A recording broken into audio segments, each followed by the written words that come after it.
السلام عليكم ورحمة الله وبركاته ومغفرة.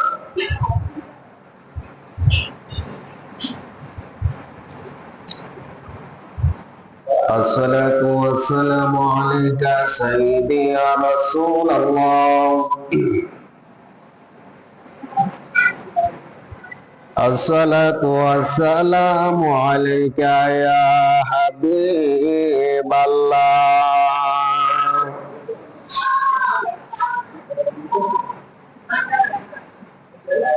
الصلاة والسلام عليك يا شفيع المذنبين.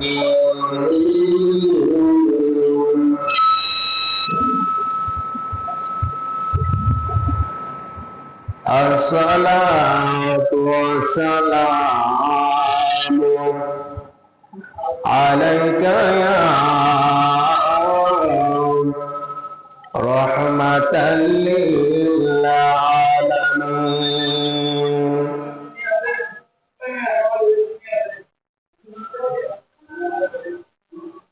الحمد لله الحمد لله الذي جعل الشمس والقمر بحسبان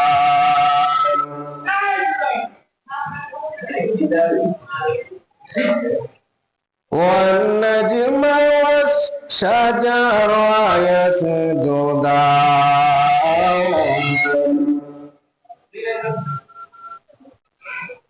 وفضل زمانا على زمان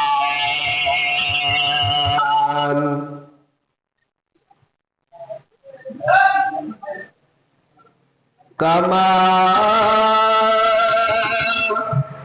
فضل مكانا على مكان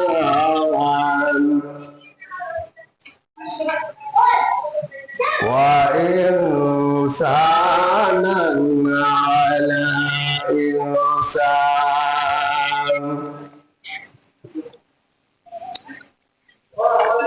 أشهد أن لا إله إلا الله وحده لا شريك له ونشهد أن سيدنا وإمامنا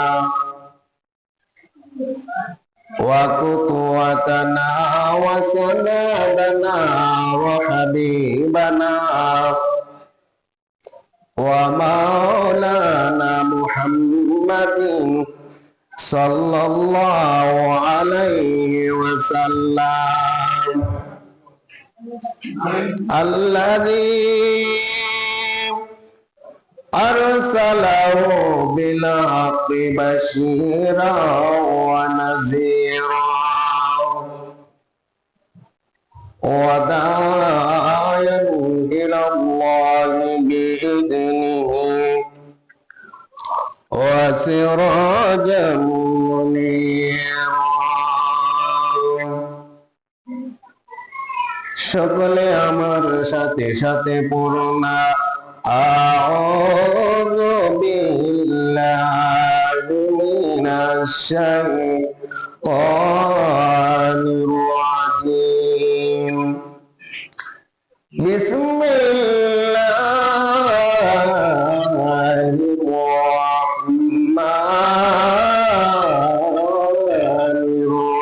রহিম। وإذا سألك عبادي عني فإني قريب أجيب دعوة الداعي إذا دعان فليستجيبوا إلي وليؤمنوا بي لعلهم يرشدون.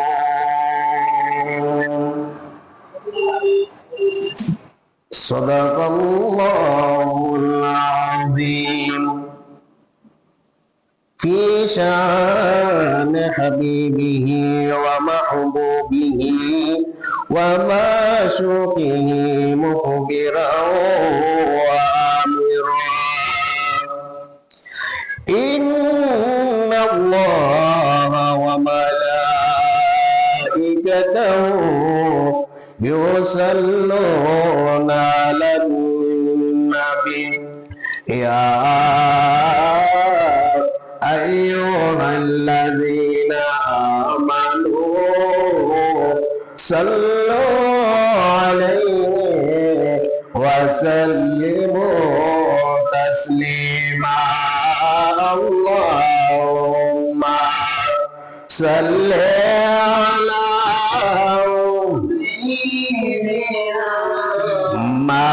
مولانا محمد وعلى آل سيدنا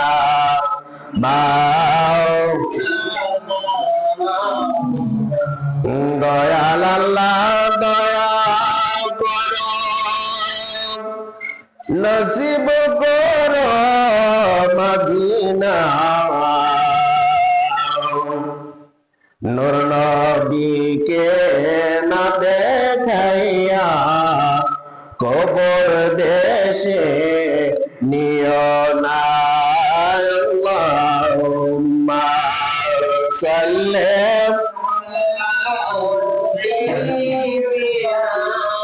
মাওলানা মুহাম্মদ ওয়ালা আলি সাইয়্যিদিনা।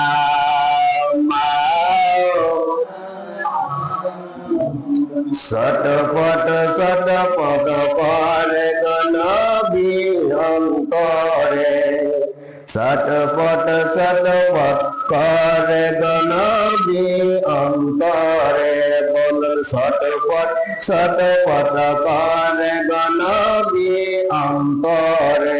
নবী কাছে আইসা ভালোবাসা, কাছে আইসা ভালোবাসা নাও না বুকে পাগলা রে। সটপট সটপট করে নবী অন্তরে, সটপট সটপট করে নবী অন্তরে। লা ইলাহা লা বলো লা ইলাহা লা ইলাহা। আমরার মনের বেদনা বুঝাইলে কেউ বুঝে না। বলুন আমরার মনের বেদনা বুঝাইলে কেউ বুঝে না। ওগো শোনাইলে গে শুনে না, বলেন শোনাইলে কেউ না শুনেন শাহে মাদিনা। লা ইলাহা লা জোরে লা ইলাহা লা লা ইলাহা ইল্লাল্লাহ মুহাম্মাদুর রাসূলুল্লাহ সাল্লাল্লাহু আলাইহি ওয়াসাল্লাম। সকলে বলে আলহামদুলিল্লাহ।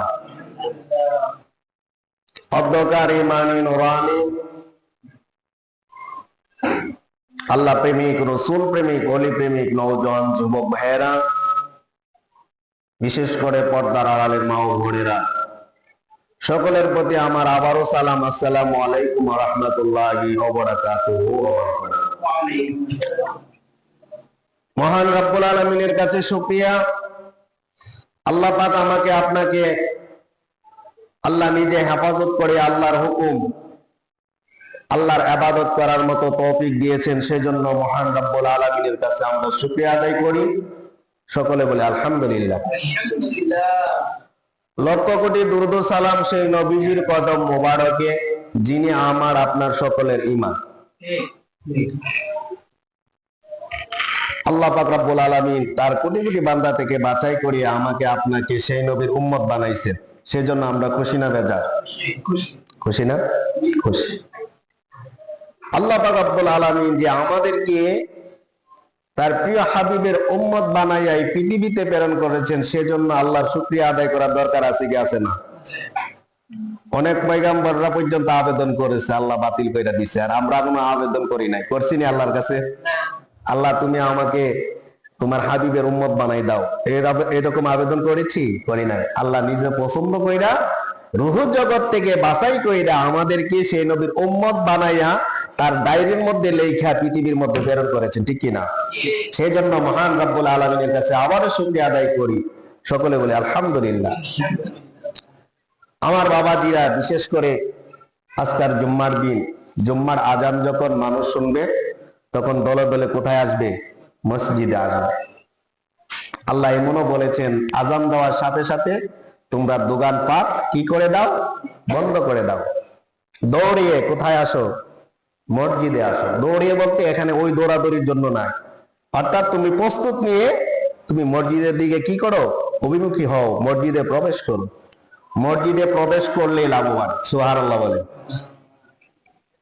যে মসজিদের মধ্যে বসলে শুধু নিয়ামত, শান্তি লাগে, অশান্তি দূর হয়ে যায়, শয়তান ওয়াসওয়াসা দিতে পারে না। মুমিন বান্দার অন্তরের মধ্যে শয়তান কি দিতে পারে না? ওয়াসওয়াসা দিতে পারে না।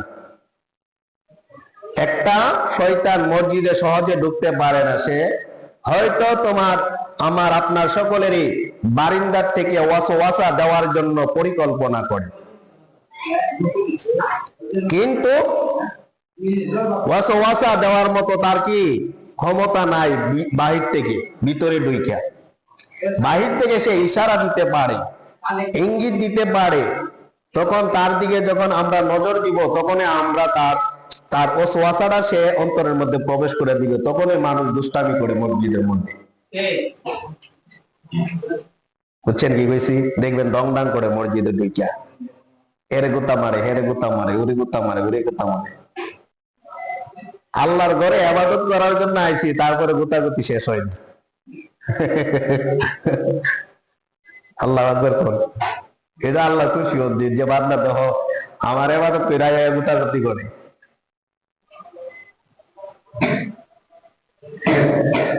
আপনি বাইরে যাই কিছু করেন, মসজিদে আইসায় দুনিয়াদারি কোনো আলাপ আলোচনা করা যাবে না। খেয়াল রাখবেন সবাই, দুনিয়াদারির কোনো আলাপ আলোচনা করা যাবে না মসজিদের ভিতরে আইসা। আমরা কিন্তু সেই আলোচনা করি। কি করবো? ইমাম সাহেব খতিব সাহেব যদি বলে ইমাম সাহেব বিদায় করে দিবে, খতিব সাহেব কি করে দিবে? বিদায় করে দিবে। খতিব সাহেবের অভাব নাই বাংলাদেশ সহ। কইলে আই পড়বো হাজার হাজার খতিব সাহেব। এই জন্য আমাদের কিছু খতিব সাহেব আছে, আমরা মুখের জবান খুলি না। মসজিদের কমিটির জন্য, মসজিদের আশেপাশে যারা লোক আছে তাদের জন্য, হয়তো তাদের মানহানি হবে না, বলতে হবে। কাল কিয়ামতের ময়দানে আপনাকে, হাসরের ময়দানে আল্লাহ জিজ্ঞাসা করবে আল্লাহর কাঠগড়ার মধ্যে, তোমাকে এলেম দিয়েছি, বুদ্ধি দিয়েছি, জ্ঞান দিয়েছি, তুমি সঠিক কথাটা কেন বললাই না? মানুক আর না মানুক, রিজিকের মালিক কে? আবার বলেন, রিজিকের মালিক কে? তোমার এখান থেকে যদি তোমার রিজিক ছেড়ে দেয়, তাহলে আল্লাহ আরেকটা ভালো রিজিক তোমার জন্য রেখেছে, উত্তম যাজা রাখছে, সত্য কথা বলার কারণে। সত্য কথা বলার কারণে তোমাকে যদি বিদায় করে দেয়, আল্লাহ তোমাকে উত্তম যাজা আরেকটা রেখেছে, যেখানে এখান থেকে আরো অন্য জায়গায় যখন যাইবা সম্মান আল্লাহ আরো বাড়িয়ে দিবে, বৃদ্ধি করে দিবে। ঠিক কিনা? আছে না? আচ্ছা ধরেন তো আপনি গিয়াসউদ্দিন আত-তাহিরি, পীর মুফতি গিয়াসউদ্দিন আত-তাহিরি হুজুরের কথা দেখেন, উনারে টল তো কম করতেছে না। আল্লাহ কি ওনাকে অসম্মান করছে না সম্মান বাড়াইয়া দিছে? বাড়াই দিছে না? আপনি শুনছেন নামটা? পীর মুফতি গিয়াসউদ্দিন আত-তাহিরি, ব্রাহ্মণবাড়িয়ার। বাচ্চারা পর্যন্ত ওনার ওয়াজ শুনে, জিকির শুনে। আল্লাহ কি হিকমত দিয়ে দিছে। যে বাচ্চা খাইবার সময় কান দেয়, ওই বাচ্চারা যদি জিকির দিয়া দেন, বাচ্চা খানা শুরু করে দেয়। মা বাবা গিয়াসউদ্দিন আত-তাহিরি হুজুরের জিকির দিয়া মা বাবারা কি করে? কাজে কর্মে গিয়া কাজ করে, বাচ্চা সেই জিকির শুনি। অসম্মান কম করছে না, চেষ্টা করছে না দুনিয়ার মানুষ। আল্লাহ তুমি তার অসম্মান করবার, আমি আল্লাহ তার সম্মান বাড়িয়ে দিই। দিন নাই রাত নাই, যেখানে আপনি আলোচনার একটা প্রোগ্রাম করবেন সেখানে মানুষ, আপনি নীরব নিস্তব্ধ থাকবেন এলাকাটা, যে এলাকার মধ্যে মানুষ নাই, গড়লে বেশি হইলে 100, ওই এলাকার মধ্যে মাহফিল দিলে হাজার হাজার মানুষ এলো। কোথায় থেকে যে মানুষ আসে? সেদিন দেখেছি কোথায়, ব্রাহ্মণবাড়িয়া একটা প্যান্ডেলে রাত্রে 3টার সময় গিয়ে উপস্থিত হয়েছে, মানুষ নাই। ইমাম সাহেব আর হুজুর আর 2জন বক্তা আর 3জন শ্রোতা লইয়া জিকির করতেছে। যখন শুনছে গিয়াসউদ্দিন আর তাহির হুজুরের প্যান্ডেলে ঢুকছে, মুখ পোকার মতো প্যান্ডেলের মধ্যে মানুষ ঢুকতে আরম্ভ করছে। এই মানে 10 মিনিটে প্যান্ডেল ভরপুর হইয়া মানুষ দাঁড়ায় আওয়াজ শুনতেছে। কয়টার সময়? রাত 3টার সময়, যে সময় ঘুমানোর সময়। এই জন্যই বলি আল্লাহ যারে সম্মান দেয়, ইজ্জত দেয়, আপনি আমি যতই ইজ্জত মানে ক্ষুণ্ণ করতে চাই, আল্লাহ ক্ষুণ্ণ করবে না, বরং আল্লাহ সম্মান বাড়িয়ে দিবে। এটা বিশ্বাস রাখবে, হক কথা বলতে চেষ্টা করবে। দুনিয়াটা ক্ষণস্থায়ী, আমি আপনি মারা যাব, এটাই বাস্তব সত্য। কিন্তু হক কথার জন্য আল্লাহর কাঠগড়ের মধ্যে আপনি আটকে যাবেন। তা'মুরুনা বিল মারুফ ওয়া তানহাউনা আনিল মুনকার। আমার আপনার সকলের কাজ হলো, আপনি যদি জানেন এটা হক, আপনি বলতে বাধ্য হবেন যে এটা করিও না। মানা না মানা হলো তার ব্যাপার, আপনি বাধা দিবেন। বাধা দেওয়া হলো ঈমানের কর্তব্য, মুমিনের দায়িত্ব।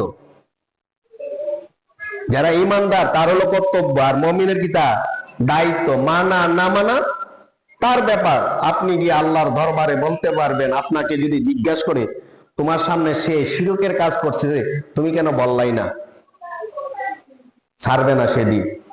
ফামাইয়া আমাল মিসকালা যাররাতিন খায়রান ইয়ারা ওয়া মাইয়া আমাল মিসকালা যাররাতিন শাররান ইয়ারা। তো যাররা পরিমাণ যদি তুমি উত্তম যাজা অর্জন করো, চুল পরিমাণ সেই যাজা আল্লাহ দরবারে হিসাব দিবাই। আবার যদি যাররা পরিমাণ তুমি মন্দ কাজ করো, সেটার হিসাব আল্লাহর দরবারে দিতে হবে। দুনিয়াটা এত লোভ লালসা ভিতরে ঢুইকা আমরা অনেক কিছু বলে যাই। না না, বলবেন না বাবা, মৃত্যু অনিবার্য, কুল্লু নাফসিন যায়িকাতুল মাউত। ওই কবরের কথা চিন্তা করবেন, মৃত্যুর কথা চিন্তা করবেন। দেহের মধ্যে আত্মা আছে বেলায় দেহটা কি আছে? মূল্য আছে। দেহের মধ্যে আত্মা নাই, মূল্য নাই। আপনাকে 1000 টাকা যদি দিয়া, লক্ষ কোটি টাকা যদি লয়, যদি 10 টাকা দিব তুমি এই দেহটা দিয়ে দিও, বিক্রি করে দাও, সম্ভব না, কেউ কিনবে না। কিন্তু এখন বর্তমান দাম আছে। এই দেহটা এখন বর্তমান, একটা চক বিক্রি করে 3 কোটি বা 10 লাখ 20 লাখ 30 লাখ চক বিক্রি করতে পারবেন। একটা কিডনি বিক্রি করতে পারবেন 10 লাখ 30 লাখ 40 লাখ টাকা দান করতে পারবেন। আপনার মাংস কেটে আরেকজনের মাংসের মধ্যে লাগাই দিতে পারবে, এটা দান করতে পারবেন বা বিক্রি করতে পারবে। এই দেহের মধ্যে রক্ত আছে, এই রক্তটা বাহির করে কি করতে পারবেন? বিক্রি করতে পারবেন। কিন্তু এর দেহ থেকে যখন আত্মাটা চলে যাবে, তখন আপনি কোনো কিছু আর বিক্রি করতে পারবেন না। চোখ দান করতে পারবেন না, কিডনি বিক্রি করতে পারবেন না, ড্যামেজ। দেহ আছে, মূল্য আছে, দেহের মধ্যে আত্মা নাই, মূল্য নাই। এই জন্য আমার যুবক ভাইরা, আমাদের কাজ হলো আজান যখন দেওয়া হবে, আজান শোনার সাথে সাথে আমরা মসজিদে আসতে হবে, নামাজ পড়তে হবে।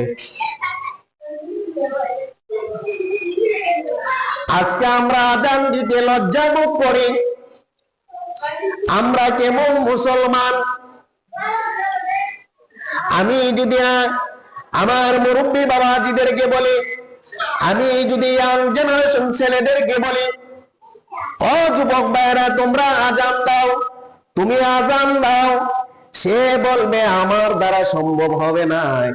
কেন রে বাবা তুমি মুসলমান, তুমি আজান দিতে সম্ভব হবে না কেন? লজ্জা লাগে, শরম লাগে, কিন্তু রাস্তাঘাটে যখন তুমি গান গাও, বিভিন্ন ধরনের অভিনয় করো, সেইটা তো তোমার লজ্জা লাগে না, ঠিক না? আপনি দেখবেন অনেক ছেলেরা রাস্তাঘাটের মধ্যে গান গায়। এখন দেখবেন মুরব্বীদেরকে মানে না ছেলেরা, ইয়াং জেনারেশন ছেলেরা যারা, তারা মুরব্বীকে মানে না, উস্তাদদেরকে মানে না, শিক্ষকদেরকে মানে না, আলেম ওলামাদের কথা তারা মূল্য দেয় না, তারা অপমান করতে চেষ্টা করে। কেন রে বাবা ভাইরা এরকম করো? কারণ একটাই কারণ, আমাদের মধ্যে আদর্শ শিক্ষা নাই, ইসলামের শিক্ষা নাই, সেজন্য ছেলে মেয়েরা আজকে খারাপ কাজের দিকে লিপ্ত হয়েছে। মক্তবের পড়া নাই। আমরা ছোটবেলা মক্তবে চলে গেছি, উস্তাদে আমাদেরকে শিক্ষা দিয়েছে, ঠিক কিনা? গেছেন নি আপনারা? আমি গেছি, কিন্তু আমি কোরআন শরীফ পড়ছি মক্তব ইমাম হুজুরের কাছে। আমরা মূল্য দিছি, শিক্ষক দেখলে এক সাইড হয়ে গেছি, এখনো মূল্য নেই। আর বর্তমান ছাত্ররা শিক্ষকের উপরে হামলা করে কি করে না? দেখছেন না আপনারা? যারা ফেসবুক চালাইছেন, যখন আমরা নতুন স্বাধীন করেছি রাষ্ট্র, এটা নতুন স্বাধীন বলেই, তো নতুন স্বাধীন করার ফলে ছাত্ররা কি শিক্ষকের উপরে অত্যাচার করেছে, এটাও কিন্তু একটা অভিশাপ দেশের। যাই হোক, তোমাকে তো একটা কলম শিক্ষা দিয়েছে, তুমি তারে মূল্য দিতে না দিয়ে তার উপরে অত্যাচার করেছো, নির্যাতন করেছো, হাত তুলেছো, জাতি অধপতন। এর জন্য যে জাতি শিক্ষকদের যে মূল্যায়ন দিতে পারে না, মূল্য দিতে পারে না, মূল্যায়ন করতে পারে না, সেই জাতি অনিবার্য ধ্বংসের দিকে। ছোটদের হাতে নেতৃত্ব দিয়েছে, আরে ছোটটা কি বুঝবে, ছাত্র কি বুঝবে নেতৃত্ব সম্পর্কে? এজন্য আল্লাহ পাক রব্বুল আলামিন তার হাবিবের মাধ্যমে ঘোষণা করে দিয়েছেন, যারা 7 বছর থেকে আযান দিবে, যাদেরকে বলা হয় মুয়াজ্জিন, ঠিক কিনা? হযরত বিলাল রাদিয়াল্লাহু তাআলা আনহু মুয়াজ্জিন ছিলেন। কেমন মুয়াজ্জিন ছিলেন? তিনি যখন আযান দিতেন, আল্লাহর দরবারে আযান কবুল হয়ে যাইত। বিলাল একটু তুতলা ছিল, বুঝছিনি? তুতলা বুঝেননি? তুতলা কথা, হ্যাঁ চিনেন না? তুতলা কিন্তু চিনেন, জিহ্বার মধ্যে কথা বাড়ি খাইতো, স্পষ্ট হইতো না। বিলালের যখন আজানের নিয়োগ দেওয়া হয়েছে মুয়াজ্জিন হিসাবে, আমার দয়াল নবীজি আজান দিতেন মধুর সুরে, তখন একদল লোক আইসা বলতেছে, মুয়াজ্জিনের অভিযোগ দিছে নবীজির কাছে, তার আজান হয় না, রাসূল শব্দটা উচ্চারণ হয় না, একটু বেমানা বেমানা লাগে, কি যেন শব্দটা হয় ঠিকভাবে, আজানটা হয় না, তারে বাতিল করেন নিয়োগ।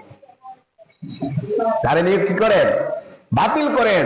এই বিলাল রাদিয়াল্লাহু তাআলা আনহুকে দিয়ে আজান দেওয়া হবে না। এখন সবাই অভিযোগ দিছে নবীজির কাছে, নবীজি কি বাদ দিতে পারে? আরে ওনারা রাখতে পারে? এখন সবাই যদি মুসল্লিরা আইসা যে ইমাম সাহেব, খতিব সাহেব বা খতিব সাহেব ভালো না, এরা বিদায় করেন, আমার আর কেউ রাখতে পারবো? আমার বিদায় করতে বাধ্য দেবো, যত আমি ভালো হই না কেন, আমি নিজেরা যত ভালো করি না কেন। নবীজি তখন বললেন, ঠিক আছে, তোমরা যখন কইছো বলছো, তাহলে বিলাল রাদিয়াল্লাহু তাআলা বাদ দিলাম, তোমরা কারে চাও? এমুকে চাই, দেও এমুক লিখদ। আল্লাহু আকবার। আমার যুবক ভাইরা, নতুন মুয়াজ্জিন নিয়োগ হলো, আযান দিবে, ফজরের আযান দিল, ফজরের আযানের পর যোহরের আযান দিল, যোহর আযান সুন্দর হইল, আসরের আযান দিল, আসরের আযানও সুন্দর হইল, সবাই খুশি। নতুন মুয়াজ্জিন এত সুন্দর করে আযান দিবে, আছে না কণ্ঠস্বর যারা, হ্যাঁ ভালো লাগে না? কণ্ঠস্বর কিন্তু ভালো লাগে, মধুর কণ্ঠে যদি আযান দিয়ে আলোচনা করে সেটা ভালো লাগে। কণ্ঠ দিয়ে সবকিছু হয় না, শুনো। এখন কণ্ঠওয়ালার অবস্থা কি তাও? মধুর সুরে আজান দিল, এশারের আজান দিল। এশারের আজান দেওয়ার সাথে সাথে রাত্র গভীর হয়ে গেল, গভীর হয়ে গেল, গভীর হয়ে গেল। রাত তো আর পোহায় না, রাত পোহায় না। ঘটনাটা কি ফজরের সময় তো হয় নাই। ঘটনাটা কি ফজরের আজান কোন সময় দেওয়া হবে? সবাই ঘুমাইতে ঘুমাইতে অনীহা প্রকাশ হয়ে গেল। নিজেকে বলতেছে এত ঘুমাইতাছি, রাত্র তো পোহায় নাই, ঘটনাটা কি বুঝতে পারলাম না। এত রাত ঘুমাইতেছে, সময় যাইতেছে, কিন্তু রাত্র তো পোহাই নাই। সুবহানাল্লাহ বলেন না?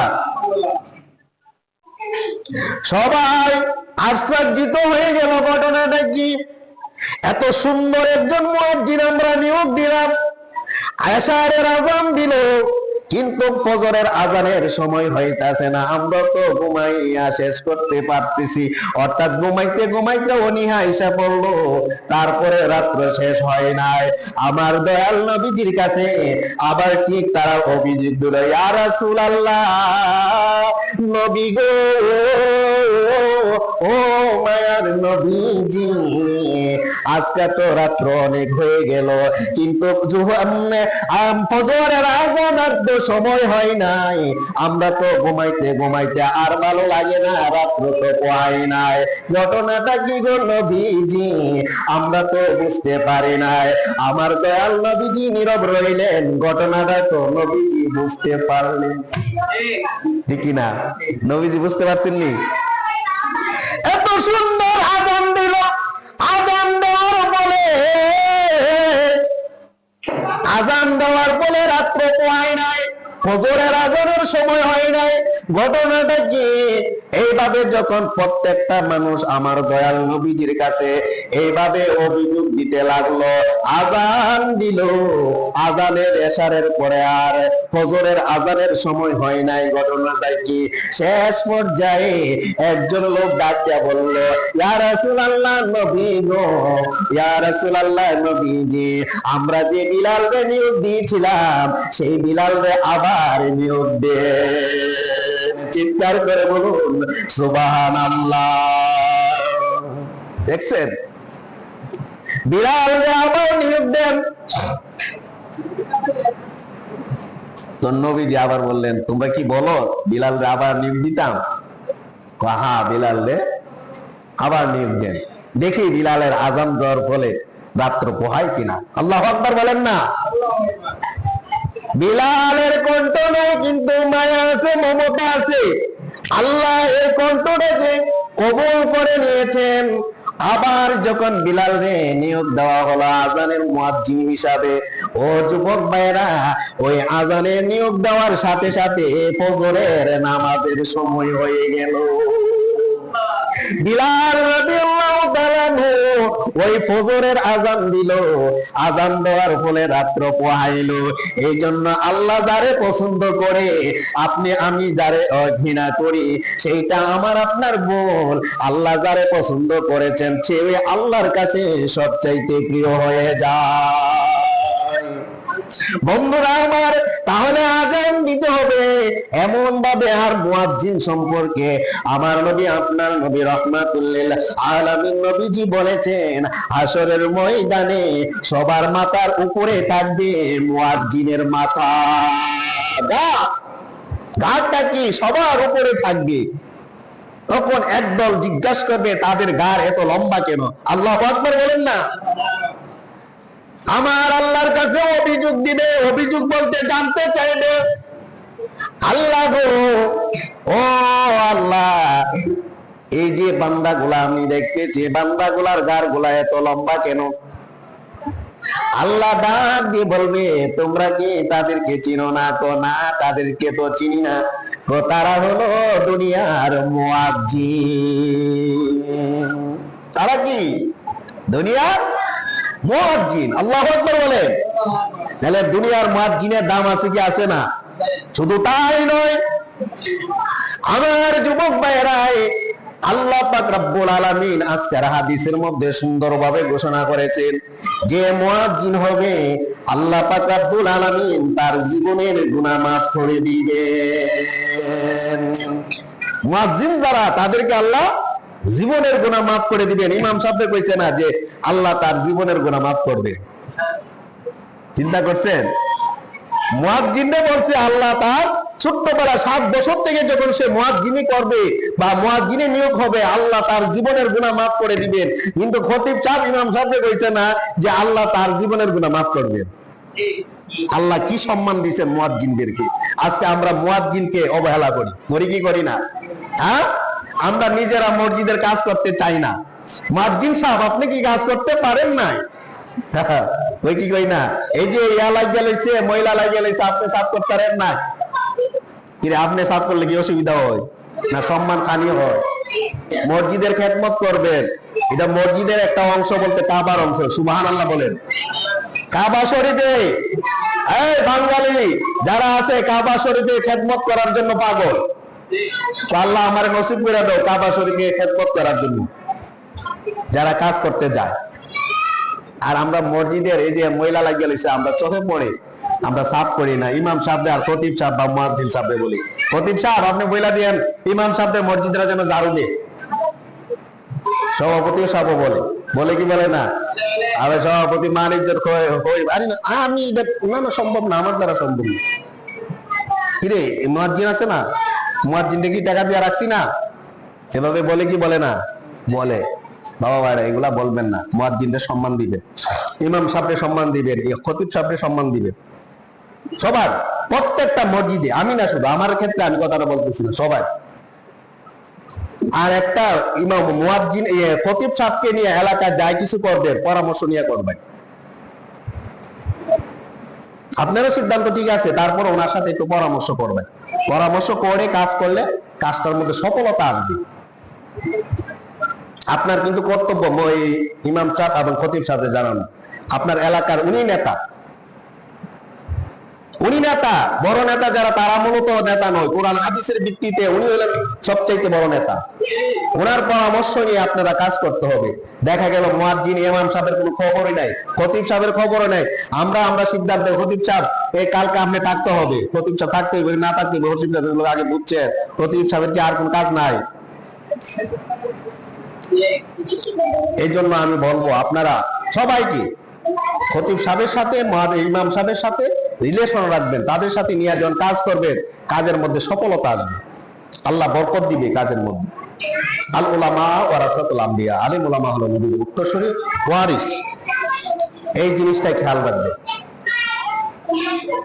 মসজিদের আজান দিল, আপনারা চলে আসবেন মসজিদে, আমি নির্দিষ্ট টাইমে আমি আলোচনা শেষ করে দিই। আরে ভাই, রাস্তাঘাটে দাঁড়ায় থাকলে তো লাভ নাই, মসজিদে বসলেও তো শান্তি আসে কি আসে না? এই বসাটাই আল্লাহ রহমতের ফেরেশতারা ডায়েরি করে, সুবহানাল্লাহ করে। আজকে কিন্তু আপনারা আমি দেখি নাই, আল্লাহ রহমতের ফেরেশতারা এই কাতার বা সারিবদ্ধভাবে দাঁড়ায় আছেন, কে আসতেছে। মুয়াজ্জিন সাহেব যখন আজান দিবে, খুতবার আজানটা, তখন তারা নামাজের জন্য প্রস্তুত হয়ে মসজিদে ঢুকে যাবে, সুবহানাল্লাহ বলে। তারাও নামাজ পড়ে, আল্লাহর ইবাদত করে। এই যে আসতেছেন, তারা ডায়েরি লিপিবদ্ধ করতেছে। ইমাম সাহেবের আলোচনা শেষ, মুয়াজ্জিন সাহেব আবার খুতবার জন্য আলোচনা দিল, আজান দিল। মুয়াজ্জিন সাহেব আজান দেওয়ার সাথে সাথে তারা লিপিবদ্ধ কাজ শেষ, তারা মসজিদে প্রবেশ করে তারা আল্লাহর ইবাদতের জন্য সারিবদ্ধভাবে দাঁড়ায় যায়, সুবহানাল্লাহ বলে। এই জন্য বলা হয়েছে যখন আপনারা দাঁড়াইবেন সারিবদ্ধভাবে দাঁড়াইবেন, যাতে আঁকা বাঁকা না থাকে। কারণ ফেরেশতারা কিন্তু দাঁড়ায় থাকে, আমি কি দাবিছে বুঝছিনি? ফেরেশতারাও নামাজের জন্য দাঁড়ায় থাকে, নামাজ পড়ার জন্য। এই জন্য খালি জায়গা যেন না থাকে, এটাও খেয়াল রাখবেন। আর খালি জায়গা থাকলে শয়তান এখানের মধ্যে ভর করে। এজন্য আল্লাহ পাক রব্বুল আলামিন কোরআনের মধ্যে বলেছেন, ওয়া ইযা সালাকা ইবাদি আন্নী ফা ইন্নী কারীব। আমার বান্দাগণ যখন আমার বিষয়ে আপনাকে জিজ্ঞাসা করবে, আমার সম্পর্কে, কার সম্পর্কে? আল্লাহ সম্পর্কে। আল্লাহ বলেন, জিজ্ঞাসা যখন করবেন কাকে বলে? নবীকে। সুবহানাল্লাহ বলেন। কাকে বলে? নবীকে বলে। ওগো নবী, আপনি যখন আমার বান্দারা যখন আমার সম্পর্কে জিজ্ঞাসা করবে, তখন আপনি বলুন, নিশ্চয় আমি আল্লাহ তাদের নিকটবর্তী। সুবহানাল্লাহ বলুন। কারীব, নিকটবর্তী। আমি আল্লাহ তাদের নিকটবর্তী, তাদের থেকে দূরে নয়। আমার সম্পর্কে জিজ্ঞাসা করবে আল্লাহ কোথায়? আল্লাহ কারীব, নিকটে। কার নিকটে? বান্দার নিকটে। কার নিকটে?